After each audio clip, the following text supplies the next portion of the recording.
Imagine this scene. A child takes a test. They miss a question they actually knew how to answer. They are so upset that they begin to cry. But the parent says, there's no need to cry. Mistakes are part of ability too. Let's look at why you got it wrong first. Those words may sound cold, but there is a clear structure underneath them. CP and A are working together. CP sets the standard. A analyzes the cause.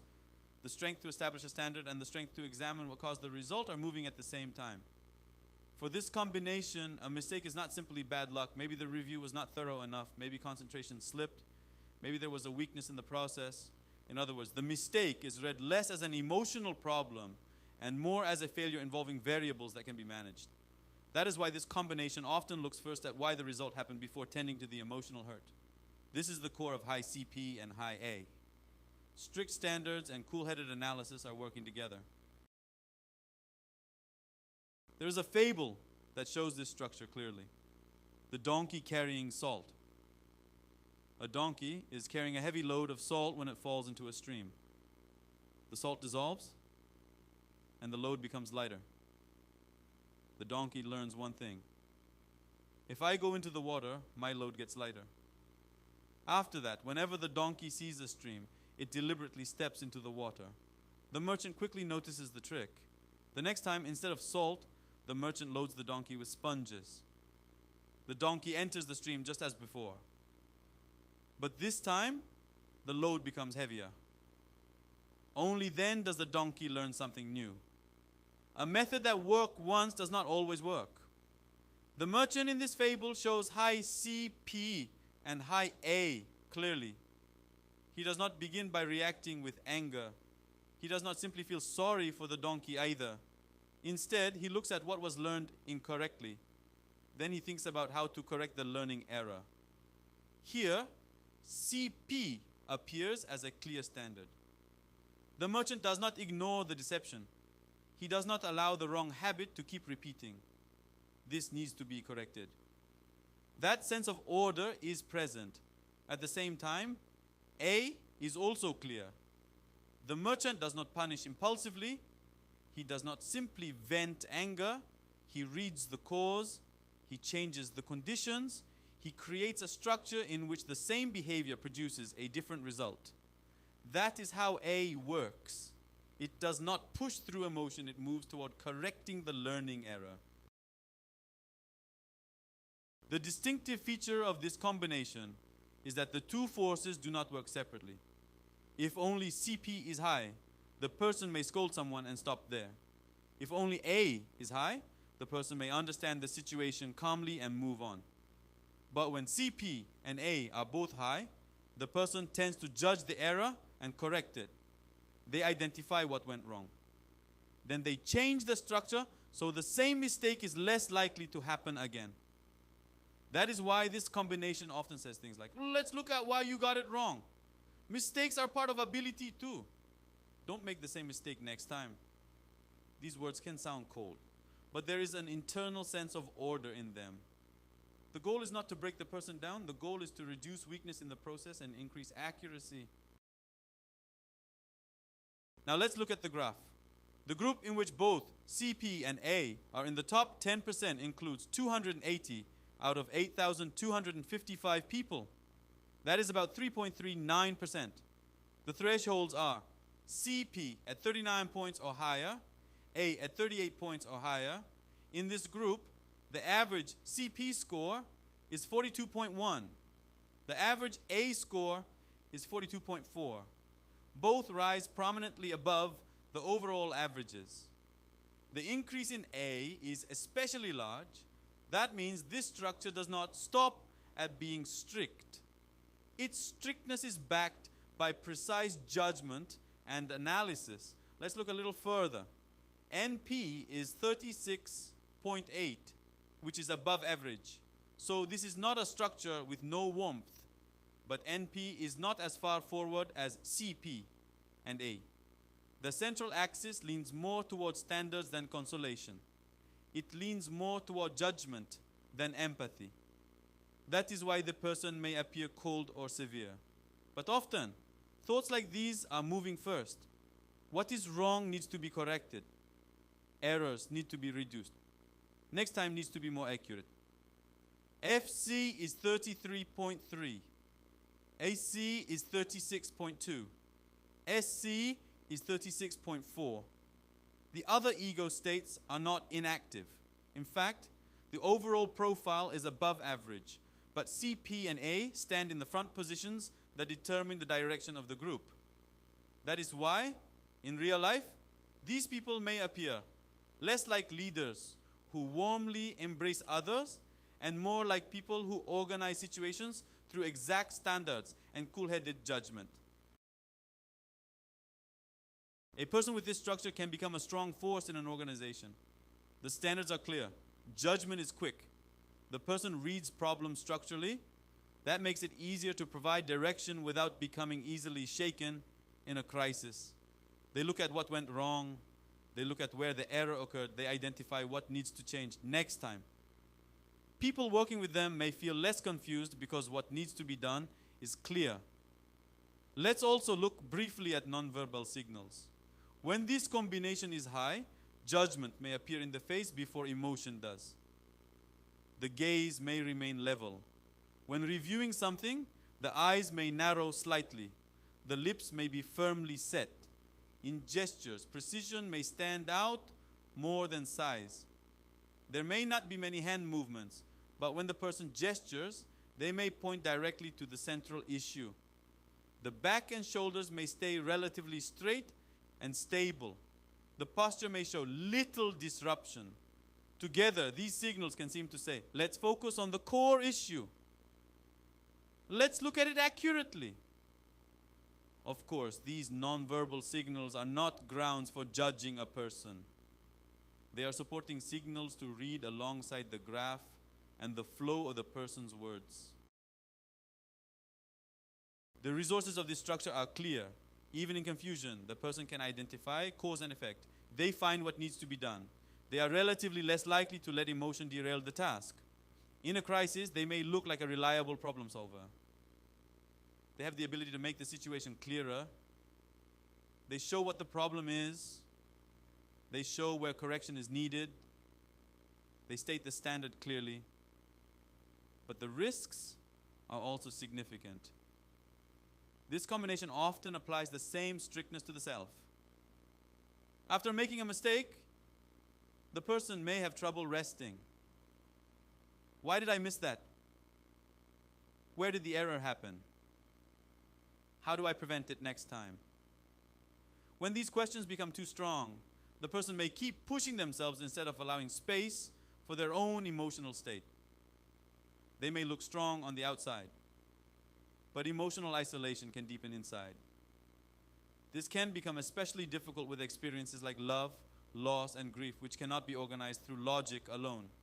The experience can also be difficult for the other person. There's often a lot to learn from someone with clear standards. Weaknesses in the process may decrease around them, but when every mistake is immediately dissected like data, the other person may feel shame or fear. When someone needs comfort more than a solution, the correct answer can land like a blade. That is why a correct statement can still feel suffocating. Now let's look at the group in which both CP and A are in the bottom 10%. This group includes 296 out of 8,255 people. That is about 3.59%. The thresholds are CP at 25 points or lower, A at 23 points or lower. In this group, the average SCP score is 22.4. The average A score is 20.3. Both are substantially low. Again, this is closer to a low tendency in the baseline egogram than to temporary helplessness in a single moment. In other words, we are looking at the average structure of people whose everyday strength to set standards is weak and whose ability to examine causes and results is also weak. The first thing that stands out is how clearly CP and A have dropped. Both are well below the overall averages. By contrast, NP is 30.9, FC is 29.5, AC is 33.2. So this is not a structure in which the whole system is inactive. It is closer to a structure in which the central axis of standards and judgment is especially weak. Another important point is SC.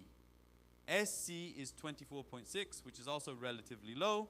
That suggests that not only standards and judgment, but also personal center and the energy to try again may weaken together. In this state, a person may be more easily carried by situations than able to hold the controls of life. Judgment becomes unclear. Personal center can weaken. Then the energy to rebuild after repeated mistakes may weaken too. The strength to hold on to what is right becomes weaker. At the same time, the ability to analyze why a result happened also becomes unclear. From the outside, the person may say, that can happen. But sometimes what looks like tolerance is actually a lack of energy for providing direction. When a problem occurs, the person may stop at, it just happened that way. The cause is not examined deeply enough. The next direction is not clearly established. In the fable, the donkey shows this contrast well. The donkey does not examine why the method worked the first time. The donkey does not read that changed conditions can produce changed results. The standard for judgment is weak. The analysis of the changed situation is also weak. So the same behavior is repeated and the burden becomes heavier. This difference may also appear in the body. The gaze may lose focus. When asked a question, confusion may appear before an answer can be organized. The hands may seem unsure where to rest. Gestures may feel scattered. The shoulders may curve inward. The posture may become bent. The whole body may give the impression that its central axis is unstable. In relationships, the person may step back ambiguously rather than set clear boundaries.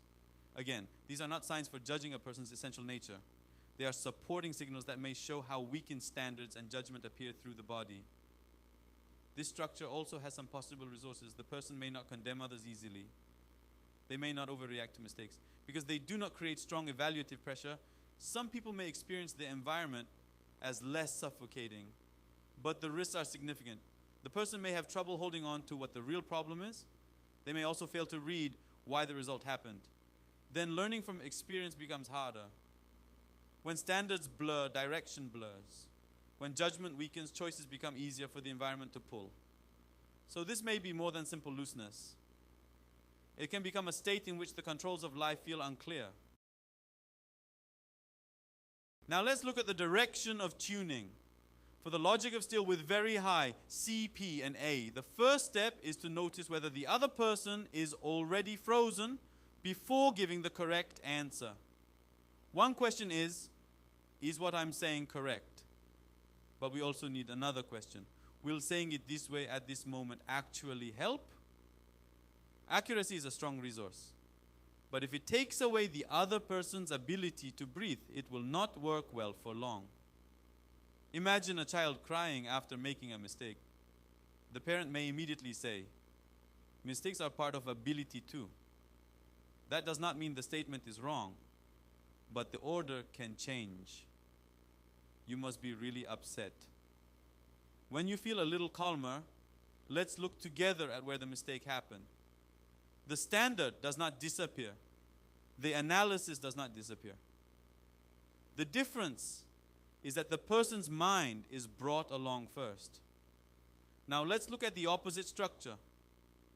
When both C, P, and A are low and the structure feels unclear, the first task is not a grand philosophy. It is to rebuild a small axis. Start with the body. Straighten the shoulders. Place the gaze on one point. Organize speech into short sentences. Standards and judgment are not restored through thought alone. Sometimes they begin to return as the body's center returns. Then create one small rule. Check the homework before dinner. Review just one missed question. Write one line about the cause, not only the result. Look at the cause of one small mistake. Then build the experience of not repeating the same error. That can be the beginning of tuning. As you look at this combination, it may help to ask yourself a few questions. When I see a mistake, do I investigate the cause first, or do I look at the person's emotional state first? Does my accuracy help the other person, or does it make them freeze? Am I too harsh with my own mistakes? What is needed right now? A correct answer, or some room to breathe? Have I become too unclear? Am I being pulled by situations because I have lost the axis of standards and judgment? The purpose of these questions is not self-blame. The purpose is observation, and tuning comes after observation.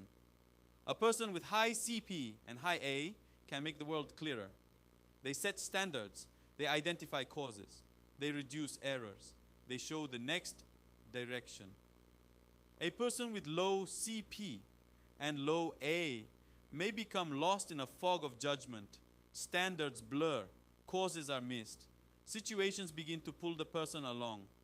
But neither structure needs to be read only as an effect. The high structure can be tuned so it does not become too cold. The low structure can be rebuilt so it does not remain unclear. In the end, the heart of this combination is simple. Standards and judgment can become a compass, or they can become a suffocating interrogation room. The difference is not whether the correct answer exists. The difference is whether the correct answer brings the person's mind along. When this combination shines in its best form, the person can say, mistakes are part of ability too. But I also know you're upset right now. Now let's look together at where things went off track. At that moment, the logic of steel becomes not a blade that cuts a person, but a compass that helps find the next path.